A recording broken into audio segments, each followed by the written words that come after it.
Hey, welcome back to Felicia and Frankie's Way, the podcast where chronic illness meets chaos, caffeine, and a whole lot of you gotta be kidding me's. I am your host, still standing, or at least propped up with some pillows. And today's episode is brought to you by sheer willpower, stubbornness, and an ice cold can of Mountain Dew. Today we're diving into the wild ride of what it takes to keep going when your body keeps glitching. We're talking about faith in yourself. You know, the kind that kicks in when the meds don't. And the doctors, they just kind of shrug their shoulders at you, and that flare shows up uninvited like a nosy neighbor with some really bad advice. Let's be real. Living with Felicia Fibro and Frankie PSA, it's not for the faint of heart.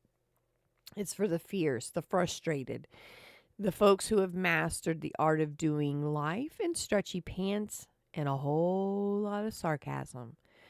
So buckle up, pop that fizzy drink, and settle right on in because this girl, me, yeah.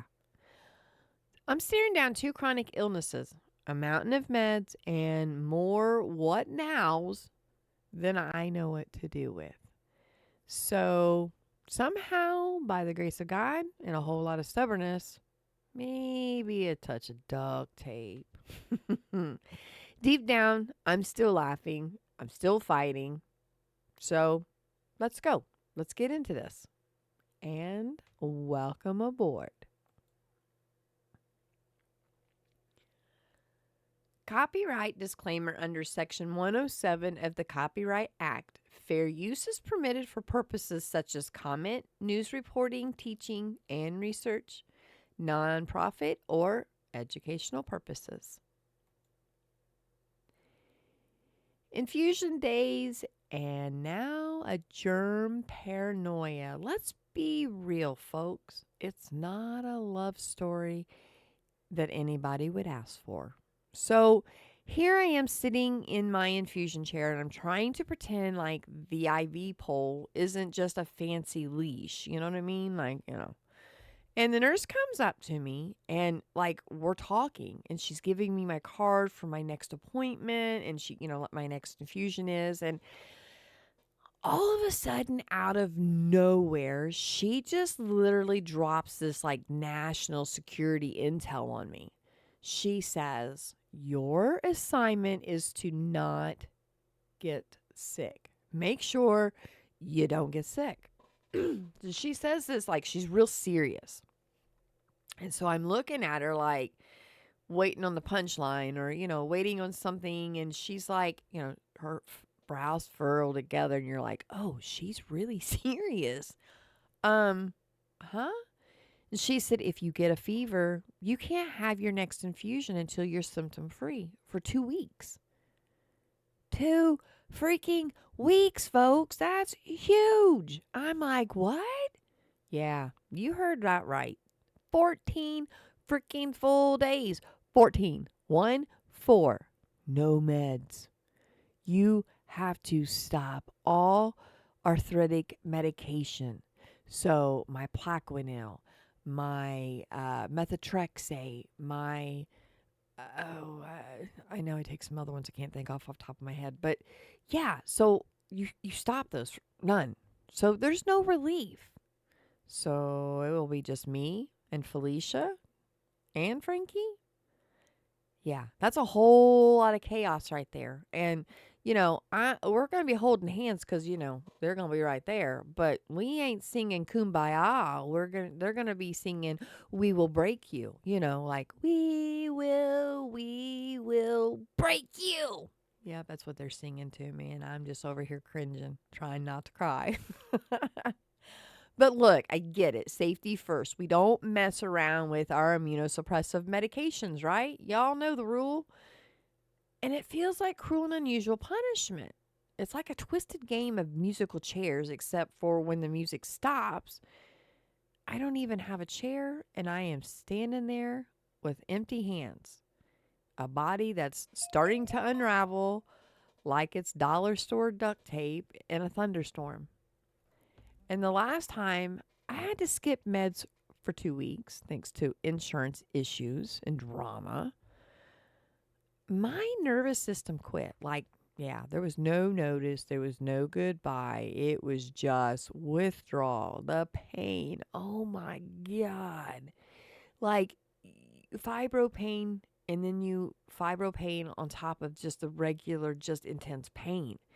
Then you have the shakes because, you're coming off this medication. And so the shakes makes the pain worse. And then you're sick to your stomach because all the pain is making you absolutely just nauseatedly just want to heave ho. And man, I had enough brain fog. I had to cancel my whole freaking week. I literally felt like I was dying. Man, I wouldn't wish that on my worst enemy. So now the question becomes, do I risk catching something and losing access to my medications? Or do I live like a hermit, armed with sanitizer and Lysol and I guess a mask and a whole lot of prayer? I mean, because avoiding germs isn't a suggestion for us. Like, it's a full freaking time job. And guess what? I mean, let's be real for a second. I didn't apply for this gig. Don't even want it. Y'all can have it. I just don't want it. There's no PTO.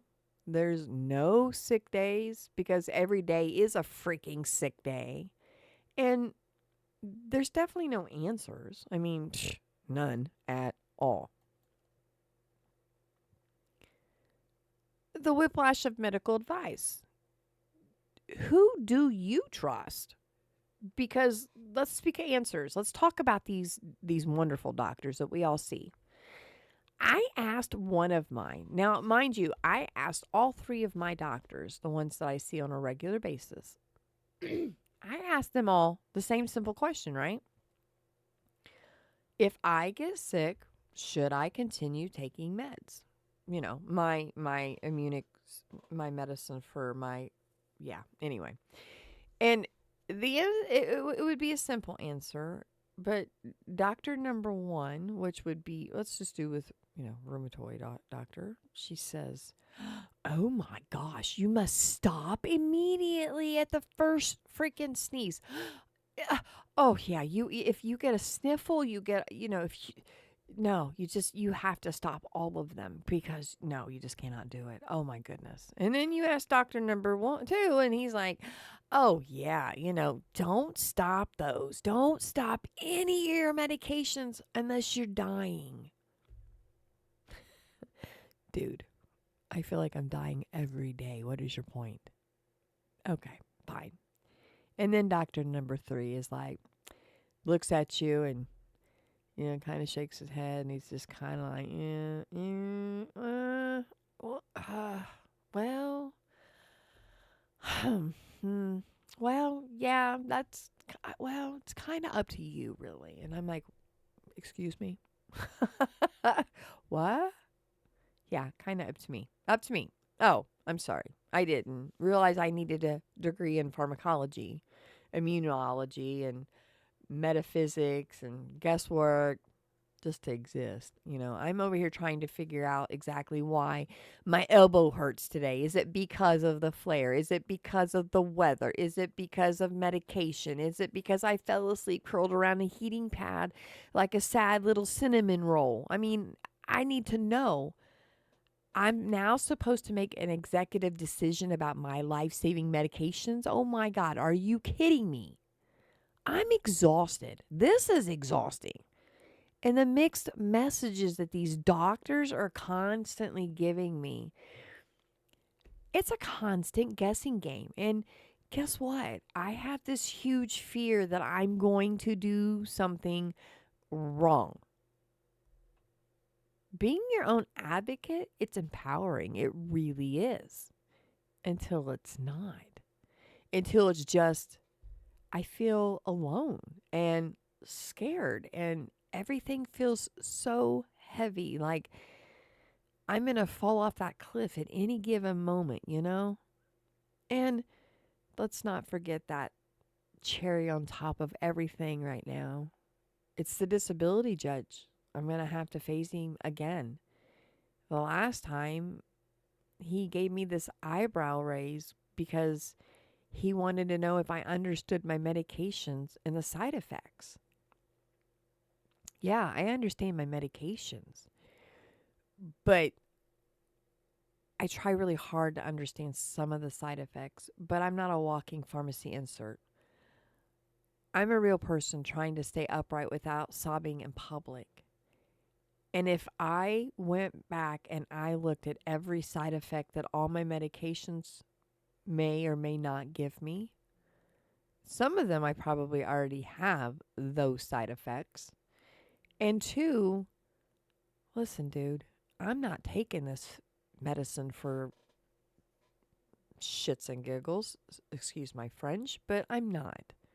I'm taking this medication because it's supposed to save my life. I would probably freak out if I looked at all the side effects. So no, Mr. Judge, I don't know the side effects. That makes me bad. I mean, I don't know. Like I I just don't even know anymore.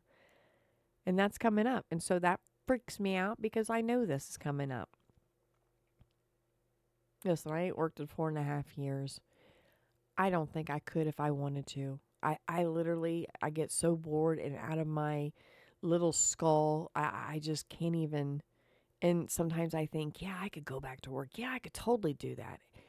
I can't even walk that far. I mean, literally. So I think, well, I could walk. I could have a desk job. I could sit at a desk. Yeah, folks, I'm up and down. I literally, sitting here hurts me.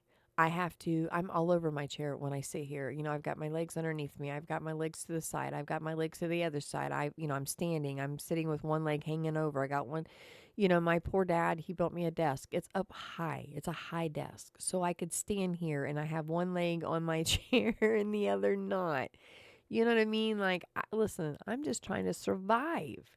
So no, I don't know side effects because they would freak me out and I don't want to. But here's what I want to say to my fellow warriors, to the caregivers, or to the clueless. We're all just standing here, and, maybe people that are watching and judging people like us that have illnesses, chronic illnesses that people can't see. Hey, this is hard. This is really freaking hard. It's not just about pain. I mean, golly, pain's 90% of it though. But it's the flares. You're waiting in silence between you'll be fine and no, now you got to be your own freaking doctor. So if you're out there trying to avoid a cough like it's a criminal record and you're pacing around inside your own house in a bubble suit out of fear and Febreze, dude, I see you. If I ever flip a coin between power throughing or shutting it all down, you're not alone. If your body feels like it's been hijacked and your medications are the only thing keeping you from completely unraveling, welcome to the club that nobody asks to join, ever. It's okay to be overwhelmed. It's okay to not know. And it's more than okay to be angry, to be tired and sarcastic about it. Just know your story, it matters. Your struggle is real, and whether you're living off hope, heating pads, and sure, or maybe sure pure stubbornness, I'm right there with you. We have to stay strong. We have to stay safe. And if someone's handing out lattes and heating pads in a white coat, then hey, maybe I'll meet you there in that wedding room with the bells on. Maybe not.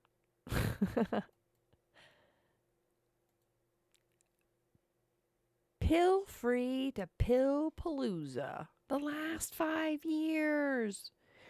Y'all, 5 years ago, 5 years ago, I wasn't taking anything, not a pill, not a nothing. I didn't even own a pill organizer until about maybe 4.5 years ago. So, yeah, my whole life was so much easier then. It was so much simpler. Just jump out of bed and go. There wasn't any alarms for pills. There wasn't a schedule to follow. There was nothing. I was able to just go and be. Ugh, gosh, I miss those days. Ugh. Then out of nowhere, I've fought for depression and anxiety since I was young, but I kind of had those mastered and managed for a while, for a really long time. I did really well with it. Then out of nowhere came POTS like a lightning bolt, and it didn't stop there. IBS followed close behind. Then it became neck issues. And, my neck decided to throw its 2 cents in twice. Bulging disc, herniated disc, 2 surgeries later, I find myself living on a first name basis with the pharmacist at my pharmacy, folks. And when I thought about it, it shortly after that, yeah, came fibro and psoriatic arthritis. Felicia and Frankie dragging along more pain and chaos with them as they went. But I think, well, I don't think, I know. I had that for a really long time and I just didn't know. They think that I've had my Frankie and my Felicia since my cancer days. Man, I was 20 some years ago. Yeah, that's crazy. It'll be 20 years this year that I had cancer. I was 30. So, yeah. Anyway, some meds help. Others caused more problems than they solved. One dropped my blood pressure so low that, man, I would get so lightheaded I'd have to sit down otherwise. I'd faint. And that's not fun. But, it's trial and error. Take this, stop that, watch this symptom, avoid that reaction, watch for this. And eventually we stop trying. We just try. We just stop. Now I don't take anything for my POTS. It's just, watch my salt water intake, being hyper aware, calling it monitor mode, because now you have to monitor everything, monitor every little twinge, every little dizzy spell, every little weird heartbeat. And man, them palpitations, they suck. And here's the hard part. The meds, yeah, they help. They sure do. But they're getting harder to get. I was originally, my anxiety medication had to be taken away because, it was a controlled. And so, that had to be taken away. And, it's hard because I take 2 other controlled drugs. So it's not because they don't work. It's because people are out there abusing them. And there are so many regulations now that they treat all patients like we're the problem. And it kind of makes me mad because, there are other people out there abusing the system, and I get that. I know. I mean, I'm not stupid. I have seen this world. It is a hot, hot, hot mess. It's hotter than I am. It's a hotter mess than I am. I mean, it's not hot like I am. Yeah, anyway. But it's people like us, the ones that truly need help, the ones that are truly sick and need it, suffer the most. We fall through the cracks while trying to follow every rule just to keep our medications. I try not to get too bitter about it, but it's tough because you watch medications that would make total sense to give to somebody be taken away or restricted. I was thinking of like Marinol when people had cancer. They used to give Marinol out back in the day. I don't even think Marinol exists anymore. I mean, it was just one of the things that popped in my head. But we're just trying to live out here. And so it's kind of sad. But it does remind me that I saw this girl on YouTube, though. She has the worst case of POTS I've ever seen. And she has a service dog that literally tells her when she's going to pass out before she does. And he grabs her medication and he goes and gets her some water from the fridge.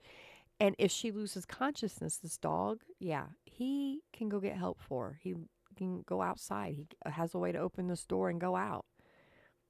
I just think that's absolutely phenomenal. It's awesome. I would love to have a service dog like that. But meanwhile, I'm over here grabbing the wall, just trying to pray that I stay upright. You know what I mean? It's a lot. This journey from no meds to Pillpalooza, learning how to live again, how to live without your medications again, and then without them and with them and without them and with them. Oh gosh, it's not glamorous. It's absolutely exhausting. But here's the thing I want people to know about it, especially about your infusion medications. They're not just drugs. These treatments are carefully designed. They're a biochemical drug. They're carefully designed to help calm an overactive immune system. People like me, our immune cells get confused and they start attacking our own healthy cells, our own bodies. These infusions help stop that process. They block these specific proteins on those cells. Those cells, they trigger inflammation. That inflammation is what leads to all the pain and swelling and the joint damage. So without these medications, our bodies are in constant attack modes. Attack! These infusions, they matter. They give us the ability to move. They give us the ability to live. They let us be present in our families and in our lives. They're not 100%. They don't solve it. They don't make it 100% better, but man, they sure do help. So if you ever wonder why someone fights so hard to keep their medications, this is why. It's not about dependency. It's about dignity. It's about keeping the lights on in a body that's been flickering for far too long. So this week's Grit and Grace, aka Life on the Hot Mess Express here. Yeah, this week, classic Felicia Frankie chaos. Yeah, the sun came out. It was beautiful some of the week. But this one beautiful day, I actually took advantage of it. And so I got brave. Maybe I got a little frustrated, but I got brave. I got mad. I took a walk with my husband. We walked 6 blocks. In chronic illness math, that is basically like a freaking marathon, folks. But we window shopped. We rested when I needed to. And by the end, my legs were screaming. They were like little spaghetti noodles. I didn't even know they existed. Like I could see them, but I could no longer feel them. But let me tell you about the pain that came with. Yeah, it was pretty intense. But man, I did it. I did it for me. I did it just to, I think, prove a point. Was I hurting? Oh my God, was I ever. My back was pitching a full-on tantrum. But I kept going. Like the whole time, it was just, it kept going and it kept getting intense. And I would, chill out and sit if I had to. But I did it for me. I did it not for the physical therapist who called me lazy this week. No, it wasn't for her. Seriously? Really? I mean, who does that? Who does that? I'm not going to tell you how bad that really hurt my feelings because it crushed me. See, and here's the thing about me. People say negative things to me and it's like a loop. It stays in my head and I play it over and over and over. And that voice just gets louder and louder in my ear. And then, I have to get mad and do things about it. But anyway. But, I do the best I can. And I'm doing the best that I can, bit by bit.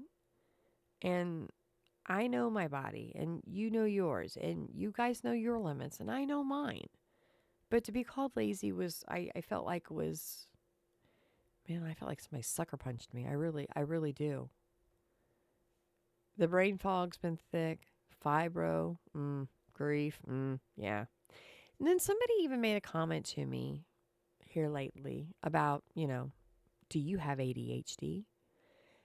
And honestly, I don't know. I've never been diagnosed. It's never really been brought up before. I have anxiety, yes. I have always figured my scatterbrainness was a part of the fibro and, just I don't know, fibro. I just blame everything on fibro. Oh, yep, that's a fibro. Yep, that's fibro. Oh, yep, that's fibro. But when I say, oh, I feel it in my bones, Frankie, we all know. I mean, I feel like I have a bouncy ball in my brain sometimes, and it feels like it just bounces all over the place. But, and I've been guilty of putting the milk in the pantry and my phone in the refrigerator.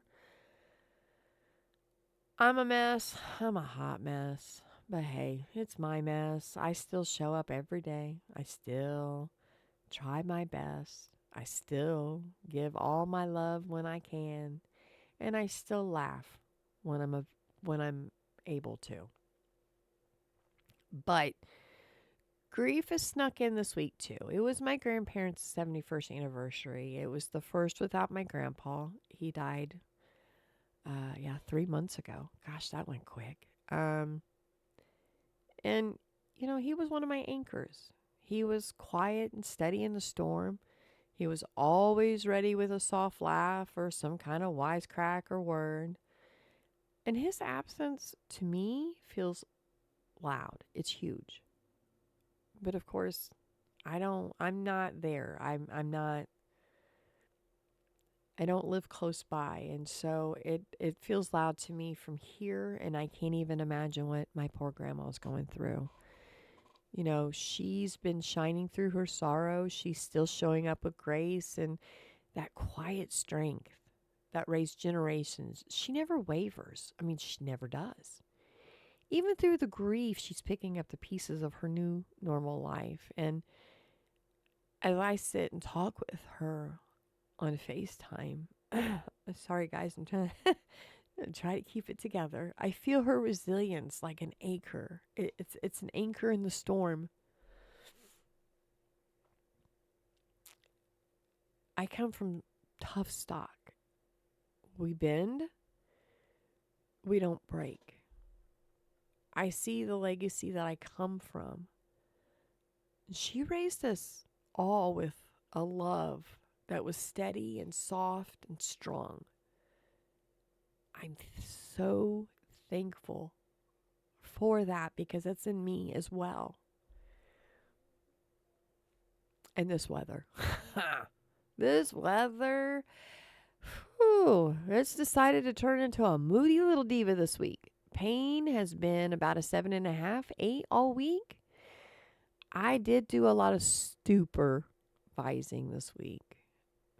That's when you just kind of sit there and don't do anything because God knows I can't lift anything. So I stuck a lot of my fingers and pointing and doing this and over here. And can you try that? Oh, maybe over here. Just a little bit more over there. Oh, can we move that over there instead? Oh, I don't like it over there at all. I love my husband. He's amazing.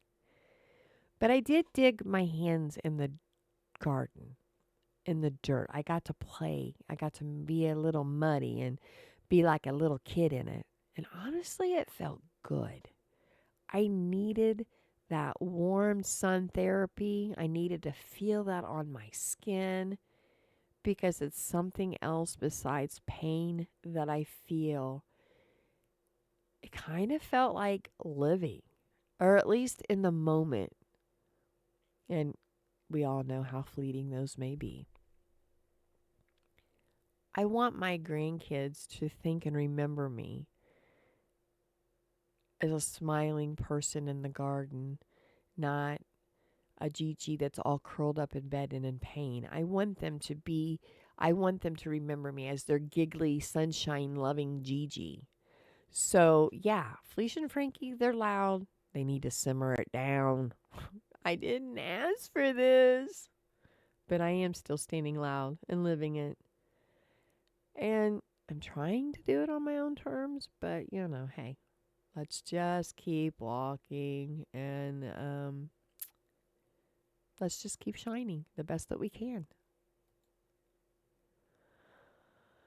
The real talk, wrap up a little chaos, a whole lot of grace. All right, here's the truth. Here's the truth bomb. The realest of the realest talks we can get. I don't have a guidebook or a glowing halo of wisdom, but I am showing up every stinking dang day. Even when my body's throwing tantrums like a toddler in the toy aisle. Even when my soul is weary and my joints feel like rusted out hinges on a barn door. Even, especially when Felicia, Fibro, and Frankie PSA are tag teaming me like it's WWE SmackDown. I still show up. Because here's the deal. You don't have to be a medical wizard to deserve grace. You don't need all the answers to be worthy of love. You are allowed to be confused. This whole freaking illness is confusing. Chronic illness, it's so confusing. And God knows asking doctors will make it even worse. You are allowed to rest. You are allowed to say, I don't know, but I am trying. I'm trying. Trying is brave. Trying is bold. It is enough. Trying's enough. It is. So keep going. Even if you have to limp, if you're laughing, leaning on each other to get through the flares and the fears of everything in the in-betweens. Let's share the wins. Let's get dressed today. Let's make a sandwich. Let's not cuss out any doctors who tell us to just stretch more, or any physical therapists that tell you you're lazy. Let's get those people that have told us we can't do something out of our heads. Let's cry when we need to, cheer when we have to, and keep building this community of real, raw, resilient warriors. If anything I said today hit you in the feel goods and made you feel like you were seen, I'm hoping that you guys are going to reach out. Tell me your story. Speak your guys' truths. Let's keep making space for this beautiful chaos that is life with Felicia and Frankie. Because if this felt like a hug, a high five, or the Mountain Dew fueled encouragement you didn't know you need, don't forget to like, follow, subscribe, or just send a message. You can just say, hey, same girl. We're doing this together, one spoon, one story, one sacred mess at a time, with duct tape and a splash of Mountain Dew. I will see you next Friday with more real talk, heart, and hope. Until then, keep shining, keep showing up, and blessings always for a good week. Bye.